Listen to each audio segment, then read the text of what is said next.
எல்லா பிரச்சனைக்கும் தீர்வு.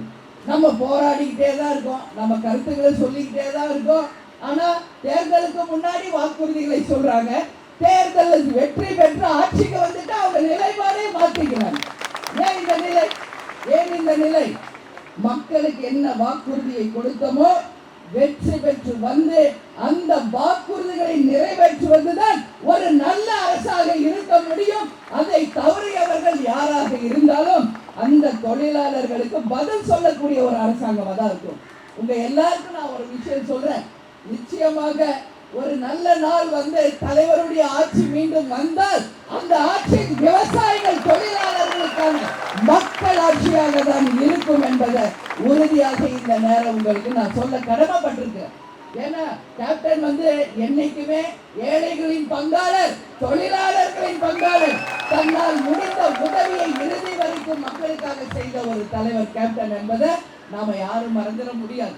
இன்னைக்கு பார்த்தா ஒரு 70 பேருக்கு மேல உயிரிழந்திருக்காங்க. நான் பாக்குறேன், எப்பெல்லாம் எலக்ட்ரிக்கல் மேல ஏறாங்க, ரிப்பேர் பண்ணுவாங்க, ஷாக் அடிச்சு கீழே விழுந்து இறந்துடுறாங்க. அவங்களுடைய வாழ்க்கைக்கு என்ன வாழ்வாதாரம் இருக்கு? இன்னைக்கு எத்தனையோ கோரிக்கைகளை நீங்க அரசாங்கத்துக்கிட்ட கொடுத்தாலும் அதை நிறைவேற்றாத ஒரு அரசாக இந்த அரசு இருக்கிறது. உறுதியாக இந்த 25 இருந்து 35 வயசுக்கு உட்பட்ட இந்த இளைஞர்கள் கேங்மேன் தொழிலுக்கு நிச்சயமாக எடுத்து படிக்காத இளைஞர்களுக்கு அந்தந்த மாவட்டத்திலேயே வேலையை தர வேண்டும் என்றதை நிச்சயம் நாங்கள் வலியுறுத்துவோம். அது மட்டும் இல்லாமல் உயிர் இழப்புகள் இல்லாத அளவு உங்களுக்கு ஒரு பாதுகாப்பான ஒரு வேலை வாய்ப்பை உருவாக்கவும், இந்த உயிர் இழந்தவர்களுக்கு உரிய சன்மானமும், இந்த குடும்பத்தில் ஒருவருக்கு வேலை வாய்ப்பையும் இந்த அரசு நிச்சயமாக உறுதி செய்ய வேண்டும். கள்ளச்சாராயம் குடிச்சு செத்தா 10 லட்சம் கொடுக்குறீங்க. மக்களுக்காக ராப்பகல் உழைக்கிற தொழிலாளர்களுக்கு இந்த அரசாங்கம் அவர்களுடைய ஒரு நியாயமான ஒரு கோரிக்கையை கூட செவிசாய்க்கல என்றால் இந்த அரசு இருந்தால் என்ன, இல்லை என்றால் என்ன? அதான் நாங்க கேட்கிறோம். இன்னைக்கு ஒரு அரசு வாக்குறுதிகளை கொடுத்து அந்த அரசு வந்தால் மக்களுக்கு செய்ய வேண்டிய பணிகளை உறுதியா செய்யணும். தேர்தலுக்கு முன் ஒரு நிலைப்பாடு, தேர்தலுக்கு பின் ஒரு நிலைப்பாடு. இதுதான் திராவிட மாடல் ஆட்சியா என்று தொழிலாளர்கள் சார்பாக எங்கள் கேள்வியை நாங்கள் எழுப்புகிறோம். எனவே தொழிலாளர் என்னுடைய சகோதரர்களே, உங்க எல்லாருக்கும் நான் சொல்றேன், இன்னைக்கு ரக்ஷாபந்தன் தெரியுமா?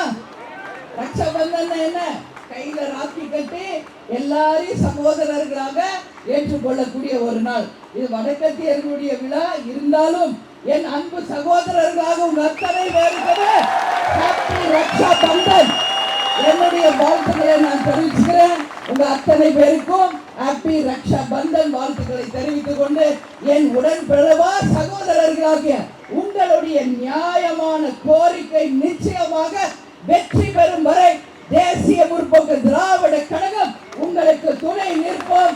உறுதியாக உங்கள் வாழ்க்கையிலே ஒளி ஏற்றுவோம் என்று அத்தனை பேருக்குமே இந்த நேரத்தில் சொல்லி உங்கள் ஆர்ப்பாட்டம் வெற்றி பெறவும், உங்களுடைய நியாயமான கோரிக்கை வெற்றி அடைய வேண்டும் என்று கூறி, தமிழன் என்று சொல்லடா, தலை நிமிர்ந்து நில்லடா, இயன்றதை செய்வோம் இல்லாதவர்க்கு என்று கூறி, கேப்டனுடைய வார்த்தைகளை உங்கள் வார்த்தைகளாக நான் கூறி, உங்களிடமிருந்து பத்திரிகை நண்பர்களுக்கும் இங்கே குடும்பத்தோடு வந்து பங்கேற்றிருக்கின்ற அனைத்து தொழிலாளர்களுக்கும் என் பணிவான வணக்கங்களை தெரிவித்துக் கொண்டு, எதுக்கும் பயப்படாதீங்க.